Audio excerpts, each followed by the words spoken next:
ma chaîne, j'espère que vous allez bien, je suis trop contente de vous retrouver aujourd'hui dans ma nouvelle vidéo. Toujours contente de toute façon de filmer des vidéos, de faire des montages de vidéos, c'est vraiment quelque chose qui me passionne vraiment en fait. Je me rends compte à chaque fois que je suis devant la caméra, je me rends compte que c'est quelque chose que j'adore faire et que j'aime faire, partager, tout vous donner, enfin bref.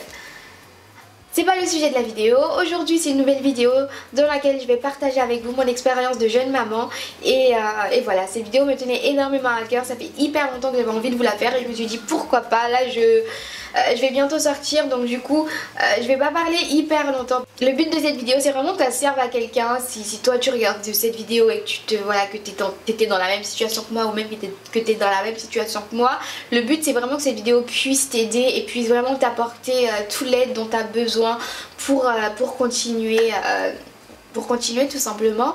Donc voilà, je vous laisse avec la petite vidéo.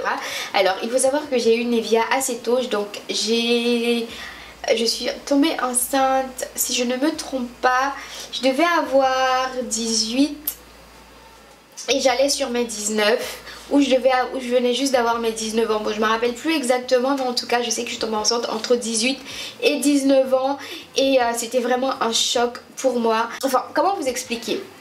Je l'ai su vraiment assez tôt, je l'ai su à moins d'un mois de grossesse, je le savais déjà. Et en fait, je sais pas comment vous expliquer, je sentais que mon corps changeait, que... Enfin, c'est vrai que c'est juste un mois, mais je sais pas pourquoi, mais je le sentais, je le sentais.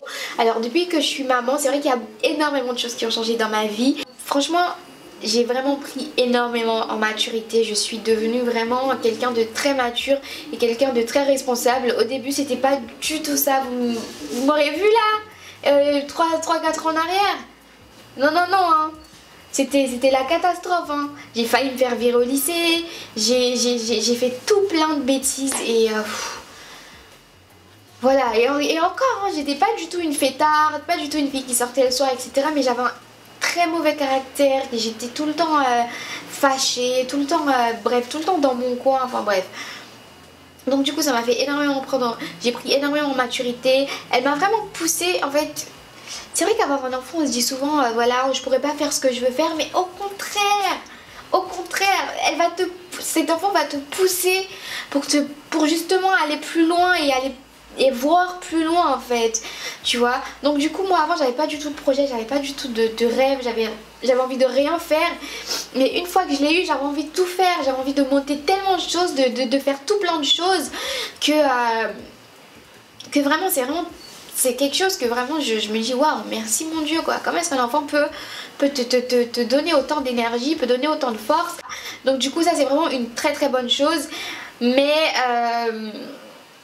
voilà, c'est vrai que voilà, quand les copines t'appellent, oui Benjine voilà on va sortir aujourd'hui, nanani nanana, est-ce que tu veux venir, et que toi tu dis non je peux pas, je garde ma fille, alors que toutes tes copines se réunissent ensemble etc.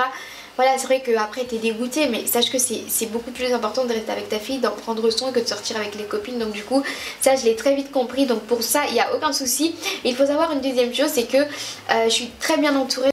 J'ai eu l'aide, j'ai eu vraiment l'aide de ma mère, enfin de toute ma famille, de ma mère, de ma soeur, etc. Et qui sont vraiment toujours disponibles pour me conseiller, pour m'aider à la garder quand j'en ai vraiment besoin, quand j'ai un rendez-vous très important, pour m'aider à faire tout plein de choses. Donc du coup c'est vraiment une bénédiction d'avoir ma famille en fait. C'est une chose que je regrette vraiment, c'est le fait de ne pas avoir attendu le mariage pour avoir mon enfant et pour faire des bêtises.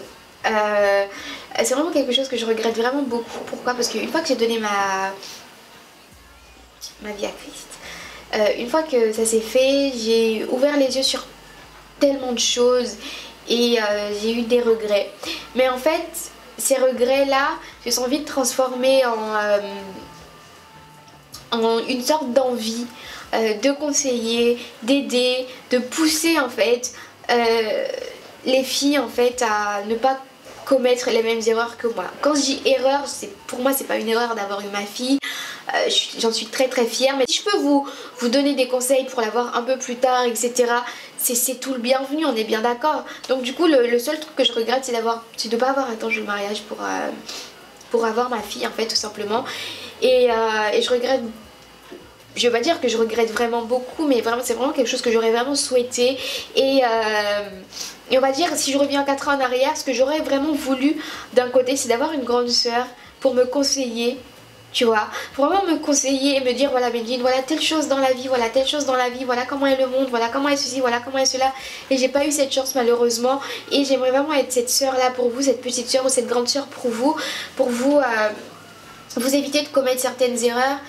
Et voilà, franchement pour moi le fait d'avoir juste pensé à avorter, moi ça me fend le cœur, ça me déchire le cœur. Parce que quand je la vois, elle est tellement...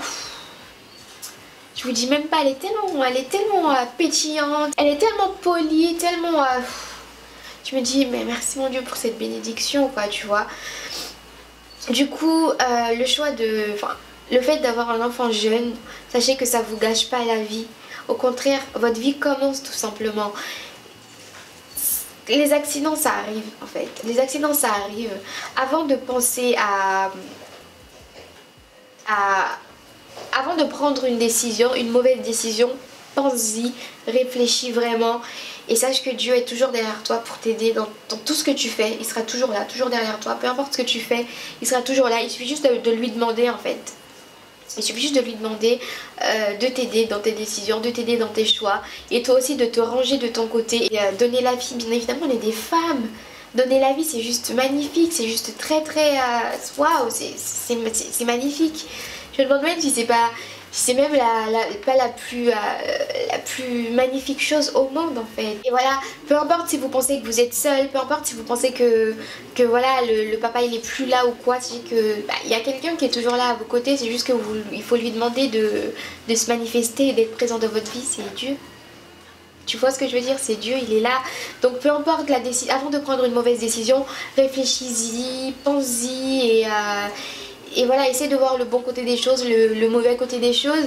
Donc du coup voilà, le fait d'être maman, moi personnellement, ça m'a vraiment poussée plus loin. Ça m'a vraiment poussée à faire tout ce que j'aurais jamais pu penser faire un jour dans ma vie. Ça me pousse à avoir des rêves, ça me pousse à avoir des projets, ça me pousse à monter des projets et voilà tout simplement. Donc voilà, je pense que de toute ma vie, c'est la meilleure chose qui a pu m'arriver quoi. Enfin, je vois pas ce que j'ai plus d'autre en fait. Je vois pas ce que j'ai de plus précieux que ça. Même si je réfléchis, je cherche, je vois pas ce que j'ai plus précieux que ça à part Dieu et ma fille quoi en fait, tout simplement. J'aimerais vraiment pouvoir vous aider, vous conseiller, et même si j'ai pas beaucoup d'expérience dans la matière, ma fille elle a que 2 ans bien évidemment, donc du coup c'est vrai qu'elle est toute mignonne, à 2 ans tout le monde est mignon, je sais bien quand elle va grandir, elle va peut-être me faire la misère, mais Dieu est là donc du coup j'ai pas peur de ça. Je veux vraiment l'éduquer et qu'elle soit vraiment une fille et qu'elle soit vraiment une fille bien et un exemple pour ses camarades de classe. C'est-à-dire que ses camarades de classe, il faut qu'ils puissent voir en elle un modèle en fait. Depuis toute petite, je veux que ça commence, depuis qu'elle a 2 ans là même, que quand elle va jouer au parc avec les autres enfants, pour que les enfants puissent voir qu'elle là, c'est un modèle à suivre. Pour que les parents quand ils la regardent, ils puissent se dire, elle là, mon enfant, faut prendre exemple sur cette fille que tu vois là, tu vois. L'éducation, franchement, je compte vraiment sur Dieu pour m'aider à prendre les bonnes décisions. Qu'elle soit une petite fille vraiment exemplaire et qu'elle puisse elle aussi à son tour après aider les gens, aider les jeunes filles, aider sa génération, soulever sa génération. Et puis voilà, tout simplement. Donc voilà, c'est la fin de cette petite vidéo. J'espère que la vidéo vous a plu et qu'elle va pas durer trop longtemps parce que moi j'aime trop parler, bla bla bla bla. Je parle toujours, donc voilà, c'est ça mon problème. Donc voilà les filles, je vous aime, je vous adore. N'hésitez pas à liker, à commenter et à vous abonner, c'est très important. Abonne-toi, hein. Si vous voulez recevoir les nouveautés, si vous aimez ce que je fais, n'hésitez surtout pas à vous abonner. Please, don't forget to subscribe. Wow! Subscribe. Wow! Tu connais un bail d'anglais toi? Est-ce que tu connais un bail d'anglais? Je ne crois pas, non. Je vous aime, je vous adore. Ciao ciao.